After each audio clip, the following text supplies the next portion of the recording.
In a world hungry for change, nonprofit impact matters more than ever. Yet, you're asked to do more with less. What if you could do more with more? That's the promise of Bloomerang, the giving platform built for purpose. Fundraising, CRM, and volunteer insights are integrated to reveal opportunity and generosity so you can make more connections with more funds raised for more impact. Now, that's more like it. Learn how you can do more with more at bloomerang.com. So we're back with an update on the GoFundMe donation page situation. So to recap where we are, GoFundMe quietly created 1.4 million fundraising pages for US nonprofits without asking first by scraping IRS and GuideStar data to auto-generate pages using your organization's name, logo, EIN number, and mission. So now that means when somebody Googles your organization or Googles donate to your organization name, they might see two results. They may see your actual nonprofit's website, right? And that donation form with your donation tool that you selected and the GoFundMe version that you never authorized, complete with recurring fees and extra terms and conditions that we're going to dig into today. So there have been some developments since my last video, and that's what we're going to dig into in today's update. So I've dug deeper into the fine print and so-called updates, and what's emerging is actually an even bigger issue. This is more than communication. This is about a consent, compliance, and control. So let's dig into what happens when someone donates to these auto-created GoFundMe nonprofit pages. The terms actually say underneath the donate button that your donation may be sent directly to the nonprofit if that organization has enabled GoFundMe. If not, like so many other organizations who are just finding out about this and still don't know about this, it's routed to the PayPal Giving Fund, minus transaction fees, of course, and granted within 15 to 45 days. 45 days. That's an incredibly long lag time for money that donors think is going straight to the nonprofit. How would you like to get your paycheck every 45 days? I don't think anyone likes that, right? And it gets worse. The fine print underneath that donate button is the heart and soul of what I really want to dig into today. So that fine print actually says that if there's a problem funding that chosen nonprofit, the one the donor chose, they will ask the donor to recommend another. And if the donor doesn't respond, then the money can just go to a quote unquote similar nonprofit. So if you're like me, you probably aren't reading that fine print anyway. You're kind of just clicking and you're busy and you're distracted. And it really changes the entire experience and compounds what we're looking at. That's what this really is about. This is a compliance problem and a consent problem. Funds are being collected under an organization's name without that organization's explicit permission or onboarding. That's a financial control issue.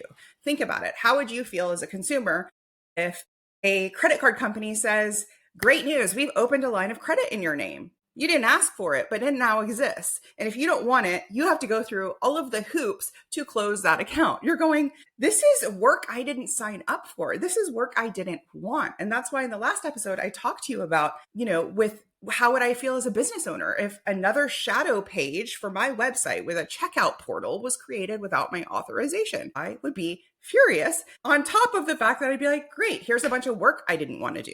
So GoFundMe has heard a lot of feedback and they issued a response recently. And the response said, listen, we're going to remove the optional tips and we'll kind of improve the brand control, but they're missing it. This isn't a cosmetic issue. This is structural. They've handed 1.4 million nonprofits unexpected work. And that matters. The work that they didn't sign up for, work that is in the busiest fundraising season of the year. These are small teams. These are volunteer teams. These are community-based initiatives, often one person wearing 5 hats, now forced to claim, verify, sit on hold, email, follow up, unpublish, customize a page they never created, all just to protect their own brand and donor trust. That's not support, that's labor. So the only way to right-side it, and I've been very vocal with the folks over there, is simple. It's actually a simple solution. That's the best news. They just need to make it an opt-in. Pages should be unpublished by default. Nonprofits should then have the option to say, yep, we want it.